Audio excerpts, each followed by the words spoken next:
На оваа тема, како и за последната кампања на платформата за тргување со криптовалути, што ветува профит, а всушност е голема сајбер измама, разговараме со нашиот соговорник, инаку експерт за сајбер безбедност Божидар Спировски, кој го имаме на Скајп во Македонија наутро. Добро утро, Божидар, и благодарам за позитивниот одговор за разговор во Македонија наутро.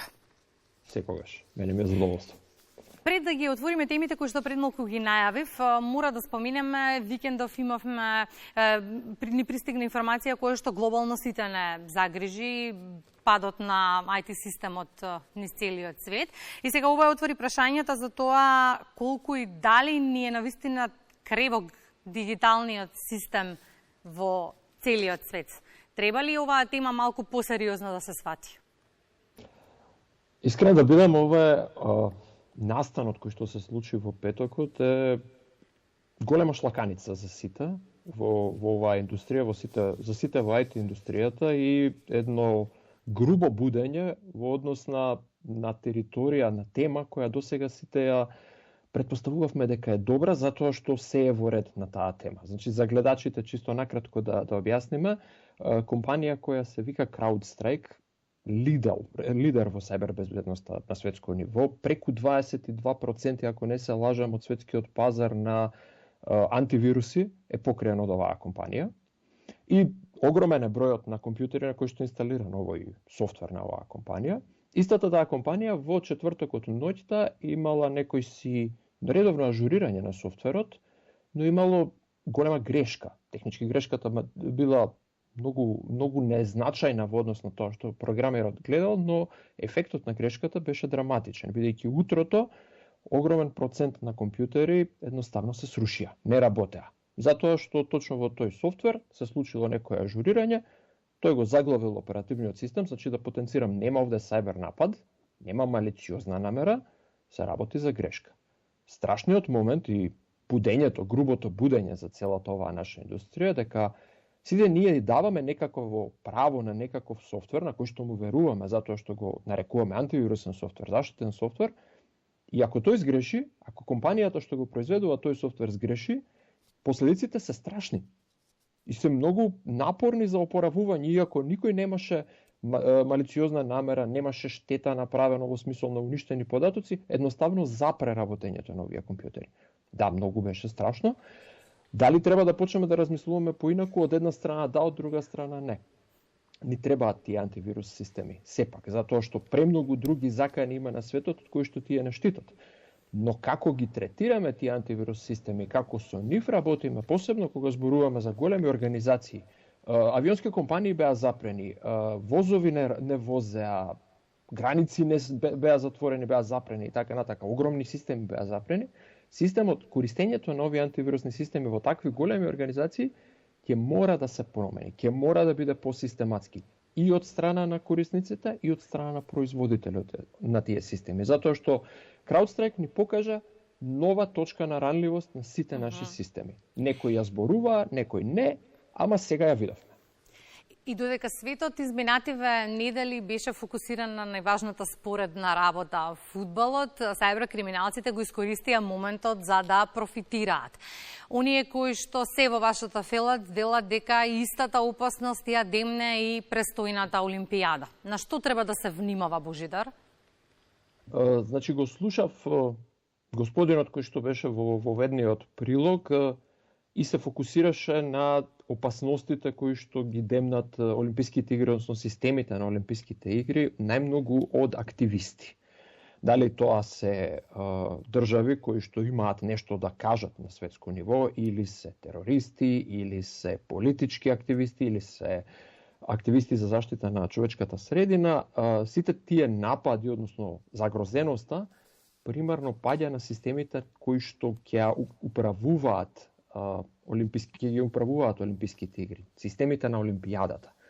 Граѓаните од друга страна имаат еден поинаков ризик на кој што би сакал да ги потсетам сите, посебно што е лето и луѓе патуваат.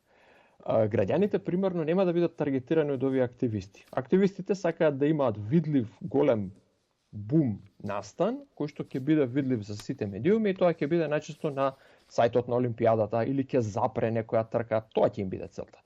За нас како граѓани таков бум, дури да не хакираат, нема да имаат тие активисти, ама затоа криминалците ќе си дојдат по своето и ќе речат ајде сега да заработиме од сите овие луѓе што се заинтересирани за Олимпијадата.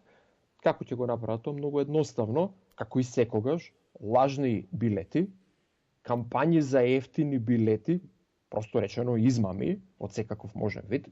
Најпрво за билетите кои што никој не ги има овие билети, ама вие можете тука да ги купите за само толку евра, не знам, 10-15 евра, ако се тие 100 евра, или некој си VIP пристап за некој настан кој што всушност не ни постои, ама вие не можете да знаете дека не постои, а ете по пат сте, супер би било да отидете и да видите такво нешто. Значи купувањето на такви работи прво ќе ви извлечат пари за таа поединечна трансакција, второ ќе имаат вашата кредитна картичка, трето ќе имаат ваши лични податоци, значи сума сумарум секој пат истата работа ќе ви ги дигнат податоците и парите.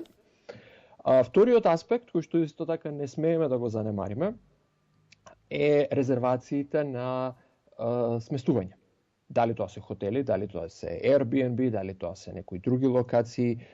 Секое лето доаѓа до експлозија на овие измами и ова лето исто така, буквално мој драг пријател доби точно таква измама, порака на измама преку Booking пред 10 дена, точно затоа што човекот резервираше со семејството да оди да ја гледа Олимпијадата. Така да два елементи на кои што дефинитивно мора да внимаваат граѓаните во овој предолимписки и олимписки период се патувањата, резервациите на билетите за самите настани и нивните хотелски резервации или каде да имаат резервирано. Кога ќе заврши Олимпијадата, ќе има уште една кампања. Таа ќе биде за ефтини маички и останати оние производи што се врзани за Олимпијадата, кои што исто ќе се појават лажни сајтови што ќе ви ветуваат дека сега има дампинг цени или сега ова се дава гратис, дали тоа ќе бидат куклички, маички, капи, не знам. Убави се обично тие производи, навистина се убави да се купат, да се имаат и луѓе ќе речат еј супер, за малку пари јас ќе го добием ова. Уште една тура на измама ни следи откако ќе заврши Олимпијадата. Го споминавте Booking и тука сакам да се задржам на нивните минути. Повторно имаме измами на Booking и оваа година, како впрочем и минатата. Тука некаде деновиве се огласи директорката на компанијата, која што изјави дека во изминативе 18 месеци бројот на сајбер измамите се зголемил за 900%. Прашањето ми е на што да внимаваат сите оние кои што преку овие апликации ќе се обидат периодов да резервираат летен одмор? Да им дадам прво една слика на гледачите за зашто се случуваат овие измами и како е толку лесно да се случуваат овие измами. Најпрво Booking е джиновска платформа. Количеството на хотели, на поединечни апартмани, на приватни лица кои што издаваат нешто таму е огромен, незамислив што се вика. Во една таква маса на содржина, која има маса на различни компании и индивидуи кои што нудат некакви услуги, многу е лесно да се заработи. Едноставно има многу луѓе кои што многу пари се движат на платформата и затоа е таа многу примамлива. Како се случува нападот? Постојат повеќе техники.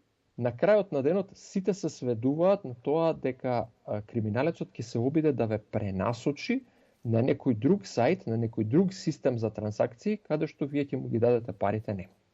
Наместо на хотелот, односно на Booking. Техниките се од тривијални, каде што некој буквално ќе ви прати имейл, обидувајќи се да ве убеди дека тие се вистинскиот хотел, па дајте ни ги нас парите. Во еден период дури и ова беше пракса. Јас се сеќавам грчките мали хотелчиња, после резервација на Booking ви се јавува и велеа а добро да ми платиш ти мене 20% поевтино ќе биде, така да луѓето во Македонија барем се навикнати дека ова може да се случи и не им е толку изненадувачки. Но тие времиња замина, а сите пробаат да бидат заштитени и малите хотелчиња и граѓаните, така да таквите имејли најчесто земете ги не со зрно сол, со вреќа сол, со огромна резерва. Немојте да им верувате. Подобро е да платите малку повеќе отколку да немате кај да преспиете и да ги изгубите парите. Значи, да се вратиме, имейл како основната техника, која што е лесно препознатлива, она која што е многу поопасна е порака низ Booking платформата. Наеднаш вие ќе добиете порака која што изгледа како да е буквално од хотелот каде што вие имате резервација. И бидејќи верувате на букинг платформата, велите па да, ова е логично, од тука ми праќаат, а пораката повторно вели јас не можам, односно хотелот вели не можам да ве верификувам поради некоја причина, секакви бизарности постојат во таа верификација, односно во таа тврдење, и пратете ми ги парите на оваа сметка. Или одете на овој сајт, кликнете тука, тоа обично изгледа како лажиран букинг сајт и повторно платете пари. Или платите ми во криптовалути, и тоа беше честа сега веќе со криптовалутите помина модата, така да нема толку многу во криптовалути да некој бара пари, но едноставна е трансакцијата, отидете на друго место, дајте пари, отиде возот, ќе ви ги земат парите. Како се случува ова, да разјасниме за гледачите, бидејќи е најневеројатно дека може некој хакер да влезе преку букинг платформата. Како што вие сте корисници индивидуи на букинг платформата, тој што го води хотелот исто така е корисник на букинг платформата. Само во неговиот интерфејс има начин да внесе слики, да стави цена и да каже колку пари, каде треба да му се плати нему. Практично неговиот интерфејс е малку различен од вашиот, ама и тој е човек. И неговиот юзернейм и пасворд можат да бидат хакирани. И се многу често хакирани. И тоа е начинот на кој што ги добивате сега пораките од криминалците, затоа што тој некој оператор на хотелче, покрај тоа што трча да исчисти сите соби, да му се задоволни сите гости во неговото хотелче денеска, во текот на еднаш во седмицата ќе оди да провери што има на букинг и ќе ажурира. Некој во меѓувреме му го нашол пасвордот, влегол на негово име, пуштил порака на сите резервации што ги гледа и ќе заработи. Најдобар начин да се избегне ова, само уште ова, е кога ќе добиете таква порака, обратете се до сапорт на букинг. Со скриншот, дали ова валидно. Проверување, апсолутно да. Или онаа народната отворете 4 очи, треба да ни биде навистина правило во онлайн просторот. Сакам да продискутираме за уште една измама, Божидар, која што многу наликува на она од пред неколку месеци, кога јавни личности, името на јавните личности и фотографијата беа злоупотребувани за продажба на лекарски препарати. Имаме слична измама со објавување на стати на Facebook, на Instagram, од наводно познати медиуми, но од сосема нови домени. Тука, колку треба да внимаваме и како всушност да ја препознаеме измамата? Оваа измама е екстремно комплексна, иако за човек кој што е во фелата прилично едноставно да се препознае, но ајде да поминеме за сите граѓани низ целата приказна, што се случува, што е измамата. Крајната цел на измамата е да ви земат пари. Значи да почнеме од целта. Зошто го прават тоа? За да ви украдат пари. Втора опција е да ви ги украдат личните податоци. Имам информација за луѓе на кои што иму се земени пари и не виделе ништо од сето тоа, и луѓе кои што не внесле пари, ама ги внесле своите лични податоци, својот телефонски број, сега ги вознемируваат од секакви броеви по цел свет, им ѕвонат, луѓето се исплашени, не креваат слушалка, но јасно е дека некој некаде ги продал нивните податоци. Како оди нападот, како оди измамата. Се објавуваат вести, спонзорирани вести или само пласирани од некаков акаунт, кој знае од каде, кој знае од што, кои што линкуваат до сајт. Веста тврди дека овој, значи ќе парафразирам, ама нешто во стилот имаме интервју кое што е избришано, интервјуто е со позната личност од Македонија, со фотографии некакви. И тоа наводно лажно интервју, во тоа наводно лажно интервју од кое што оваа вест е транскрипт, значи постоело интервјуто, било избришано интервјуто поради нешто, ова е транскриптот, се вели јас не можам повеќе да издржам, морам да кажам, има едно чудо пари да се заработат на криптоплатформа со тргување, ама Народна банка е многу лоша или некоја институција, зависно од тоа која е формата на оваа приказна, е многу лоша, забранува, мене ме тужи, ама ете јас не можам да не го кажам ова и така натака. Значи целата приказна се врти дека некој наводно позната личност на која што теоретски може да и се верува во оваа држава, веќе има позитивно искуство, ама не смее тоа да се каже, ама ете ја откривме тајната и ова е линкот, во целиот тој текст на многу места се појавува некој линк, кој што води наводно до некаква платформа за тргување со криптовалути. Од таму кликате, ако некој реши да клика, значи најпрво целото тоа лажно интервју избришано е полно со дубиози. Најпрво самиот сајт кој што тврди најчесто дека е кајгана или CNN или било што, оди на некаков нов, најчесто домен нема врска со оригиналниот сајт, тотално лажиран, како и текстот. На дното на тој текст стои нешто што изгледа како Facebook чет дискусија на луѓе кои што сите се одушевени колку пари заработиле и така натака, што е повторно лажна содржина, само обидете се да внесете текст, таму ќе видите дека не можете да ставите ваш коментар, едноставно и тоа е лажна слика. И кога ќе отидете на сајтот, сајтот повторно ве води на нешто што изгледа како платформа за тргување, можете да се најавите, она што е дополнително дубиозно, за да се најавите не ви бара ни лозинка да внесете. Само ви бара име, презиме, телефонски број, стиснете ОК, наеднаш магично вие сте логирани и ви вели супер, сега може да тргувате, ама морате да ми внесете пари и следниот чекор очигледно е внесете кредитна картичка за да ви земеме одредена сума на пари. Ова е крајот всушност на измамата, затоа што кога ќе внесете кредитна картичка, отидоа парите. Така да тоа е. Но тука се исто така законски покриени, бидејќи постои уна нели предупредување кое што редовно треба да го прочитаме за ризикот од давањето на податоците. Тешко е да се препознае дека станува збор за измама. Не, значи не е за ризикот давање на податоци, туку предупредувањето кое што сега веќе научија криминалците дека е многу едноставно да се покријат е ова е некаква платформа за тргување со криптовалути. Дали таа е вистинска или лажна, не е битно, но сите платформи, и вистинските и тргувањето на берза било каде, имаат предупредување кое што вели со тргувањето на оваа платформа вие се согласувате и сте свесни дека постои ризик дека вие ќе ги изгубите сите пари, затоа што постои ризик во ова тргување.